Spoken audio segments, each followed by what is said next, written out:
You and your friends are trapped in a prison and forced to play the world's most dangerous escape room. You'll have to solve every deadly puzzle, survive being tortured by sadistic gangsters, and risk your life to escape before the time runs out. When one mistake will kill everyone you love, what do? I'm going to break down the mistakes made, what you should do, and how to beat the deadly puzzles and no escape.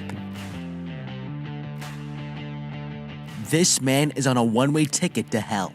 Cole here is a world-famous vlogger, and his friends have arranged for a very special trip to Moscow, but he has no idea what to expect. They've kept everything a secret from him, and now he wants answers. Asking them what they've got planned, he's finally told that he will be playing the world's most exclusive escape room. This guy's up for any challenge, but he has no idea that this will destroy his life. Dash here has made a deal with one of the richest playboys in Russia who's paying for their whole trip and making all the arrangements for their big surprise. Arriving in Moscow, his friend Dash hops into the baggage claim carousel and gets busted by airport security. Cole here tries to negotiate with them, but they won't let him go. That's when this man walks up and just by showing them his passport, scares the men away. This is Alexei, and he's wasting no time making an impression. He takes them back to their lavish hotel, but they don't stay long as Alexei here decides he's going to introduce them to some Russian culture. He takes them to a seedy back alley guarded by bouncers, and he's gonna show them the night of their lives.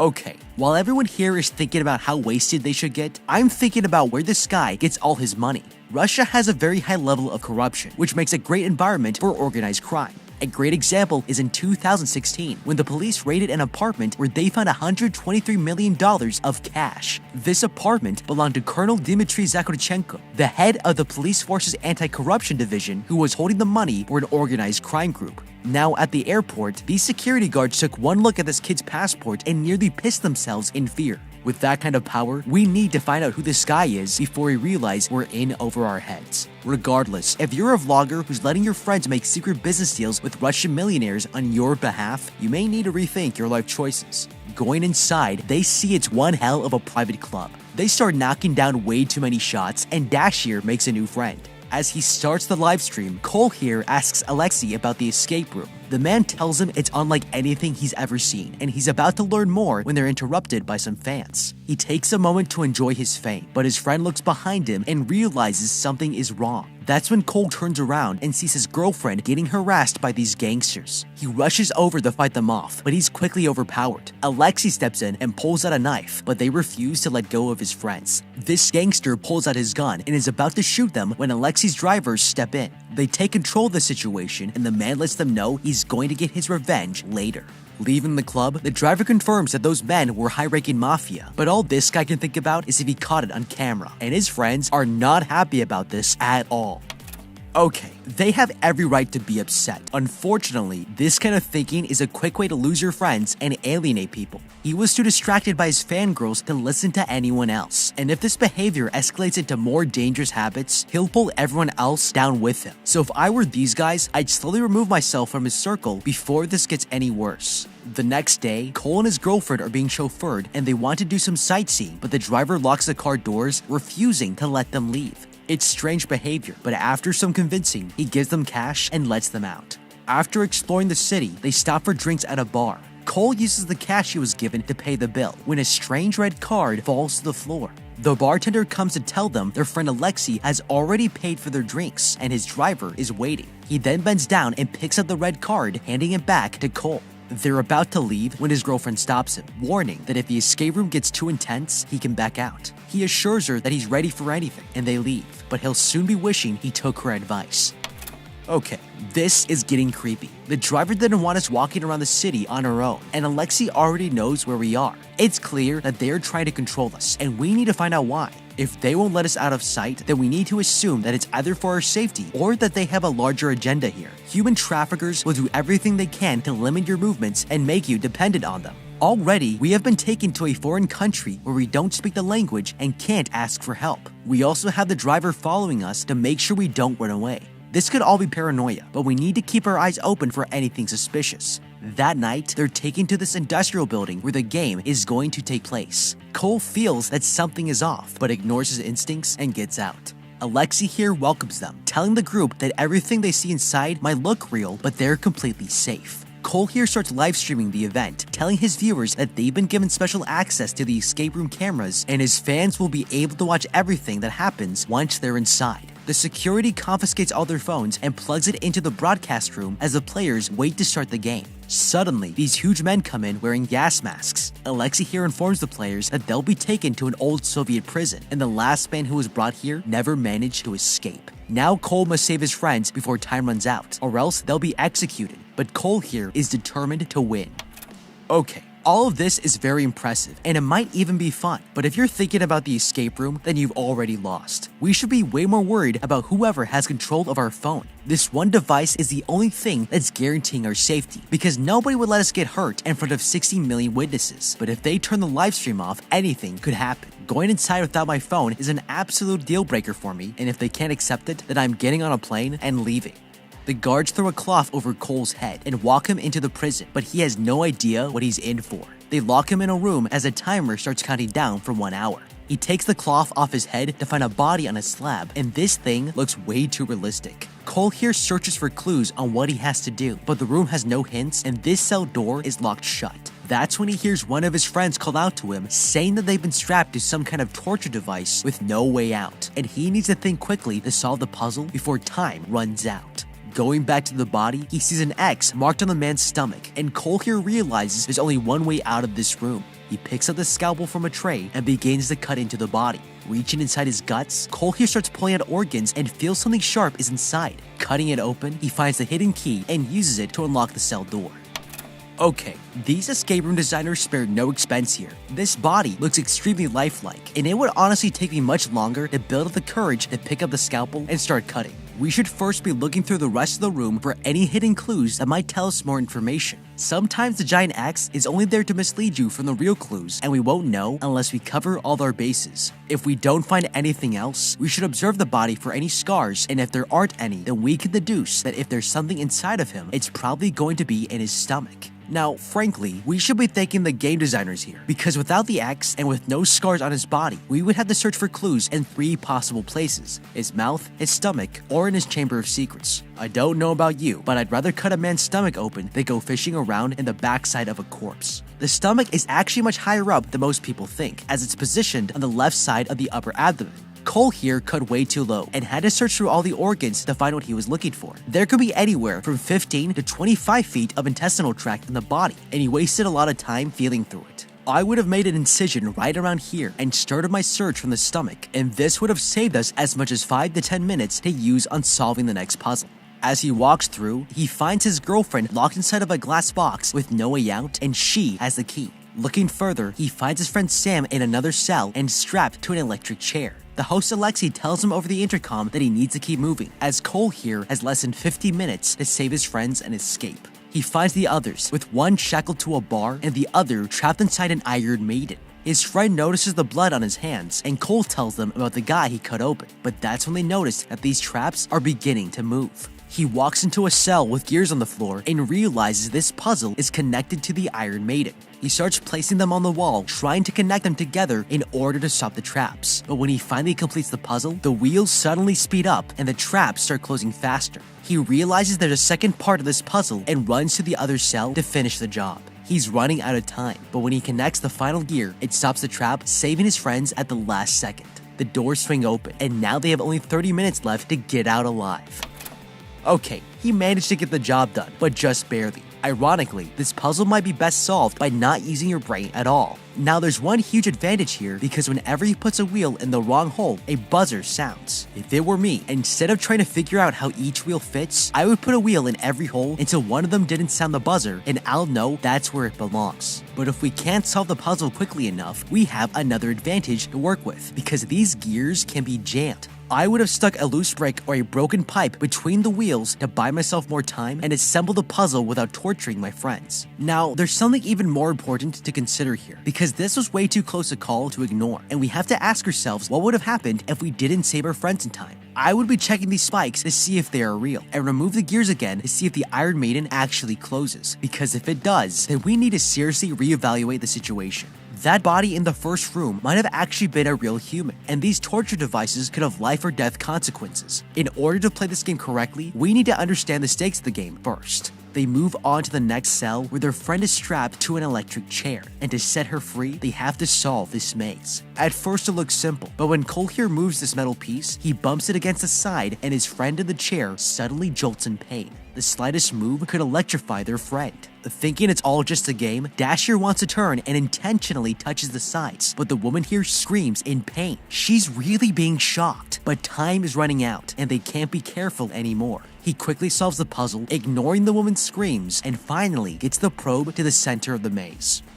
Okay. Even the lightest nudge will barbecue your friend here, and all this adrenaline is going to make it impossible to keep your hand steady. We need a way to guarantee we won't touch the metal, and I would try to solve this problem by taking off my shirt and place it between the maze and the probe, blocking them from making contact. They could have easily moved the shirt with the probe until it reached the center, and now risk giving their friend permanent nerve damage. With the cell door swinging open, they free her from the electric chair, but she's fed up and wants to leave the game. They try to get Alexi's attention, but the host has gone silent. They all wonder why he's not answering, and Dashier confesses he barely knows the guy. He had no idea things would get this intense, and now they're trapped in an old Soviet prison with no choice but to complete the escape room on their own. Together, they go to solve the last trap, but realize the water inside of the tank is almost to the girlfriend's knees. She still thinks this is just a game and can't hear them through the glass. With the clock ticking, the group checks out the final puzzle and finds 2 jugs. Thomas here figures out that they need to pour 4 liters of water into this funnel using these 2 jugs and starts filling up the 5 liter.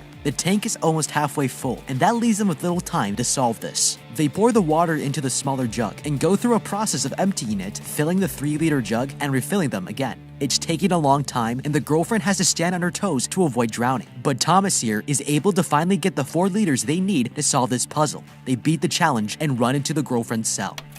Okay. They solved this puzzle the way they were told. Unfortunately, transferring all this water from one carboy into another over and over is going to waste a lot of time, and chances are it's still not going to give them a perfectly accurate measurement. This 5-liter carboy already has ridges evenly distributed across the side, and it would be much faster to use this to help quickly calculate how much volume of water each of these sections hold.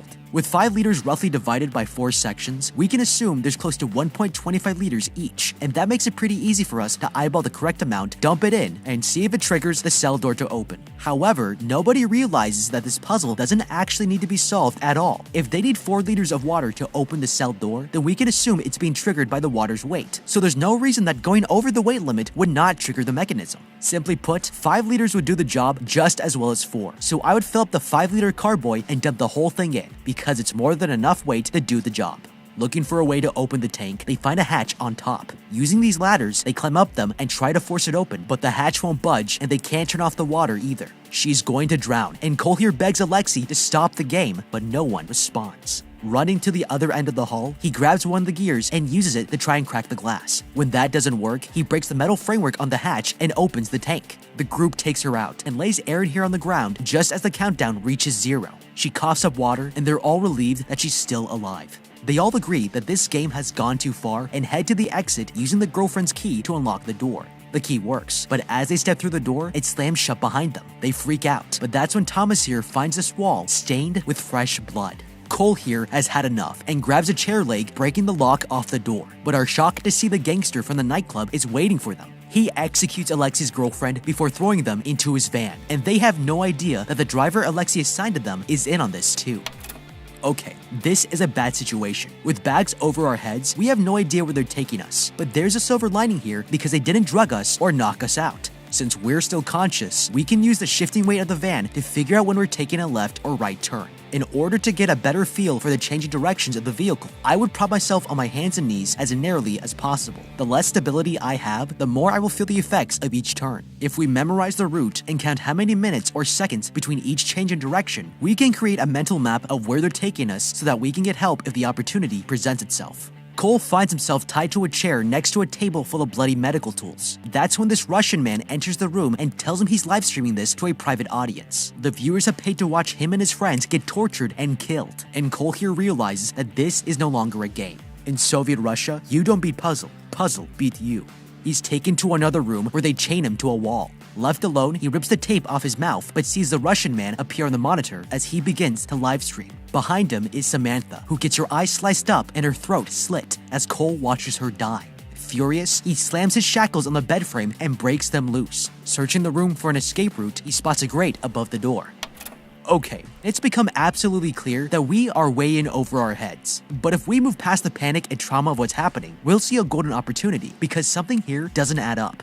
Earlier, Scarface here made a point to say that his viewers want to see people getting brutally tortured, and he's got a huge display of exotic and interesting weapons for the job. Instead, he kills her almost instantly, and it either tells me the man is lying or that he's a terrible businessman. If you were selling torture to a dark web audience, she would have her fingers cut off, eyeballs ripped out, and then be disemboweled to maximize watch time before she dies. Now this is where we can exploit the situation for an opportunity at escape. This guy is a very successful vlogger and has built a viewership of millions of viewers, so it's safe to say he might know a thing or two about engaging content. If I were him, I would ask to be the one to torture my friends instead and try to convince him that his audience would be more interested in watching me do it than him, because it's just a lot more f***ed up. But the advantage of this is that if he goes for it, we can gain more control of the situation and could lead to a scenario where I have a weapon in my hand. We would be able to torture our friends in the least lethal ways possible, which is way better than what this guy would end up doing to them, all while looking for the perfect opportunity to attack the guards and escape. Obviously, it's a long shot, but we need to look for every possible way to gain more control of the situation and the outcome. And when you're chained to a wall, this can only come through clever manipulation.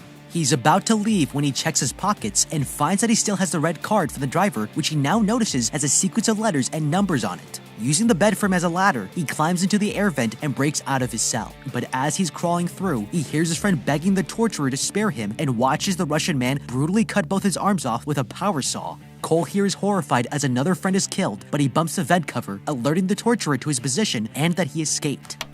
Okay, watching your friend have his arms sawed off is horrifying, but it's objectively better for one person to die instead of two. Vents are extremely loud because the sheet metal bends and shifts under your weight, and moving through them is an easy way to get caught here. But the more limbs your friend loses, the more chances he gives us to escape, because we can use the noise of the power saw to cover the sound of our movement in the vent. If we only crawl forward when the buzzsaw is turned on, we can escape through the rest of the vent undetected and make our way out. It's brutal, but at least this way our friend isn't dying in vain, and we can tell his family he went out as a hero.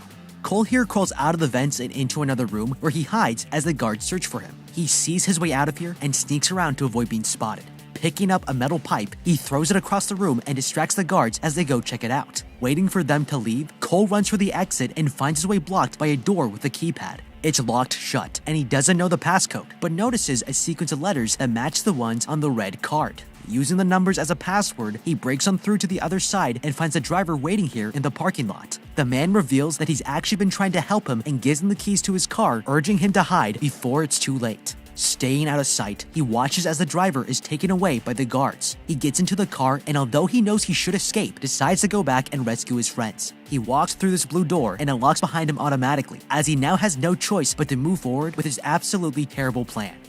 Okay, now is not the time to start being noble. We've been lucky enough to not only escape with our lives, but we've also been given the keys to this car. What he's not appreciating here is that not only is this his best chance at survival, but it's also his friend's best chance as well. I would turn on the GPS and race to the nearest police station to lead them back to the building so they can raid it. I'm sure his friends would agree with this strategy, because if I were this guy, I would definitely want the police saving me instead of my scrawny vlogger friend who could barely lift a metal gear. The man has no chance of saving his friends, and it's delusional to think that going back inside will improve anyone's chances of survival. But if we insisted on ignorant bravery, we should at least go in with something to attack with. There's a pile of cinder blocks here, and although they're heavy, they could be smashed over someone's head if we use stealth to approach them.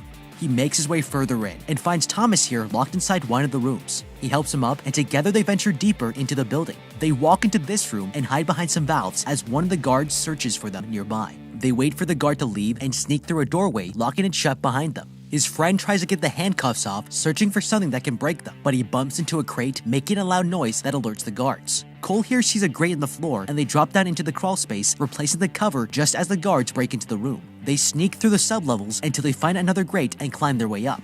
Hearing someone coming, they look for a way out, but there's nowhere they can run except for an empty elevator shaft. That's when a guard walks into the hall and runs at them as he fires his gun. Pushing Cole out of the way, his friend gets tackled by the guard and falls to his death. With only one person left to save, Cole takes the empty gun and goes searching for his girlfriend. Walking through the halls, he sees a gangster talking to the torturer and hides. He can't see who they're speaking to, so he moves in to get a better look and sees Alexei. He realizes he was working with the gangsters and set everything up so they could kill him and his friends. As the man walks away, Cole here follows him through the building and into a room where he finds him torturing his girlfriend. He points his gun at the gangster, but when the man holds a pistol to her head, he surrenders. But suddenly, his girlfriend knocks the Russian back and Cole loads a single bullet in his gun. He shoots at him, but this was a big mistake because the man doesn't die. With no bullets left, he can only watch as a torturer executes his girlfriend. Horrified, he's dragged away by the guards and thrown into another room, but Cole here just won't quit. He barricades the door shut and crawls through an air vent where Alexei is waiting for him on the other side.